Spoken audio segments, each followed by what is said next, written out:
முன்னொரு காலத்தில் திபெத்தின் ஷியாஷு கிராமத்தில் அழுக்கு மூட்டையை சுமந்தபடி ஒரு பிச்சைக்காரன் தெருவில் போய் கொண்டிருந்தான். அந்த சமயத்தில் திபெத்தை ஆண்ட மன்னர் அந்த வழியாக வந்து கொண்டிருப்பதை சேவகர்கள் பறையடித்து அறிவித்தார்கள். அதனை கேட்ட அந்த பிச்சைக்காரன் சாலை ஓரமாக ஒதுங்கி நின்றார். மன்னர் அந்த சாலையில் பிரவேசித்தார். அவர் மிகவும் இளகிய மனம் கொண்டவராக இருந்ததால் குளிரில் நடுங்கிக் கொண்டிருந்த அந்த பிச்சைக்காரனை பார்த்த மாத்திரத்தில் அவன் மீது மிகவும் பரிதாபப்பட்டார். அன்பு அவரது மனதில் பெருக்கெடுத்து ஓடியது. அதன் காரணமாக அடுத்த நிமிடமே தனது தேரை நிறுத்தச் சொன்னார். அதில் அந்த பிச்சைக்காரனை ஏற்றினார். அவனும் தயங்கியபடி அந்த திகிலுடன் தனது தகுதிக்கு இதெல்லாம் அதிகம் என்று எண்ணியபடி அந்த ரதத்தில் ஏறினான். என்ன செய்ய, அன்பு கட்டளையாக இருந்தாலும் அதுவும் கூட அரசர் கட்டளையாயிற்று.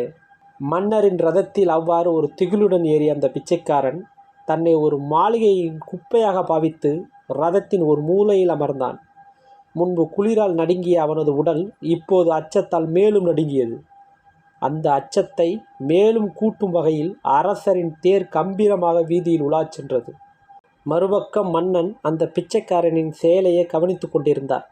அவன் ரதத்தில் ஏறிய நிமிடம் முதற்கொண்டு தனது தலையில் தான் கொண்டு வந்த அழுக்கு மூட்டையை சுமந்தபடி அமர்ந்திருந்தான். மன்னனின் தேரோ ஒரு பயண கப்பலை போல இருந்தது.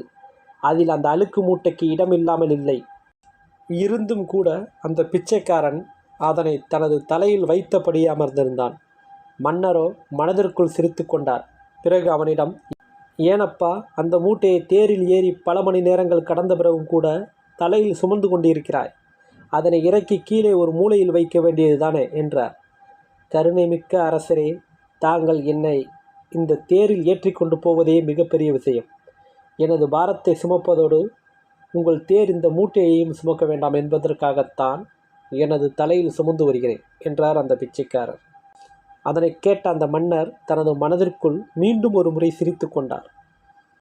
இந்த கதையில் நாம் கற்றுக்கொள்ள வேண்டியது, என்ன சுமந்து கொண்டிருக்கிறோம், எதை சுமந்து கொண்டிருக்கிறோம் என்பது கூட தெரியாமல் அதனை தூக்கி எறியும் வாய்ப்பு கிடைத்தும் கூட அதனை செய்யாமல் குப்பைக்கூளங்களை மனதில் சுமக்கிற வரை நமக்கு விமோசனமே இல்லை என்பதுதான் இந்த கதையின் அடிப்படை தத்துவமாகும்.